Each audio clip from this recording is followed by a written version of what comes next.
નમસ્કાર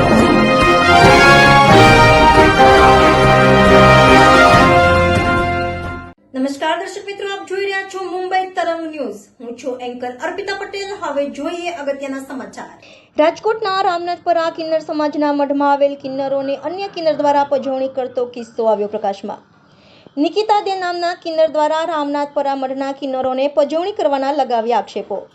થર્ડ જેન્ડરને જે કિન્નરો સમાજમાં નથી ભાળ્યા તેવાઓને નિકિતા દે નામના કિન્નરોનો વેશ પહેરાવી ભીખ મંગાવવાના પણ લગાવ્યા આક્ષેપો. સાથે પ્રણય કિન્નર બનાવેલ કિન્નરો દ્વારા જો નિકિતા દેની વાત ન માનવામાં આવે તો મારકૂટ કરી જ્ઞાતિ પ્રત્યે હળધૂત કરવાના પણ કિન્નરોએ લગાવ્યા આક્ષેપો. રિપોર્ટર રોનક ચરણદાસ, મુંબઈ તરંગ ન્યૂઝ, રાજકોટ. મારું નામ મીરાદે કંચન દે, મારા ગુરુશ્રી કંચન દે ગાદીપતિ.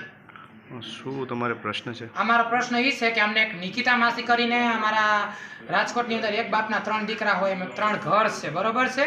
અને હાલતા અવારનવાર જેવા તેવા નશા કરીને આ 1 આ 2 આ 3 એવા 3-4 છોકરાને કિન્નર નથી હોવા છતાં પણ એ મગાવે છે. ત્યાંથી મગાવી આવે, જજમાનોને હેરાન કરીને મોઢા ઉપર જોડા મારીને પૈસા લઈ આવે છે. એ બધા જે પણ કાંઈ પૈસા આવે એ બધા એ ડ્રગ્સમાં, ગાંજામાં, દારૂમાં બધો વેપાર, એમાં બધી નશા કરીને પછી અમને લોકોને હેરાન કરે છે. અમારી એવી માંગ છે કે આમની કડકમાં કડક કાર્યવાહી થાય એવી અમારી માંગ છે. હર્ષદ દે, નિકિતા દે. હું રાજકોટની રહેવાસી છું અને હું પહેલાં ભણતી હતી અને 12 પાસ છું. પણ મારા ઘરે આવી ધમાધકી કરીને મારા મા બાપને ધમકાવી અને મારી માથે 12 જણાનું માથે બલાત્કાર કરી અને મને જબરદસ્તી કિન્નર સમાજમાં લઈ આવ્યા. કોણ લઈ આવ્યું છે? નિકિતા માસી. અને મારી માથે આખા 12 જણા પડ્યા હતા. કેટલા સમય પહેલાની વાત છે? હું આવી એના મહિનો થયો ને આ છે 6 મહિના પહેલાંની વાત. તમારી ઉપર રેપ કર્યો તો તમે પોલીસ ફરિયાદ નથી કરી? તો હું એકલી ગભરાઈ ગઈ હતી કે વાત જવા દો. અને મને ધમકી માહિતી કે તું ગમે ત્યાં જઈશ ને તો તને હું એવો હાલ કરીશ ને હાથ પગ વગરની કરી દઈશ. તમારી મરજી વિરુદ્ધ કિન્નર બનાવ્યા છે. તમે એલજીબીટીક્યુમાંથી એવો છો કે કિન્નર જ હતા? હું એલટીબીજીમાં છો અને મારા નિકિતા મારા નામમાં એમના બેહવાનું જ નહોતું. એમને મને જબરદસ્તીને આ રેપને મને ટોર્ચર કરીને એ મને પરાણે ઘાઘરો નાખ્યો અને મને જબરદસ્તી કર્યું. અને મારા સંસારમાં બધે કિન્નરની છાપ પડી ગઈ. અને હું ભણતી હતી, 12 પાસ હતી, આગળ માં કોલેજ કરી હતી, પણ હવે કાંઈ કરી શકું એમ નથી.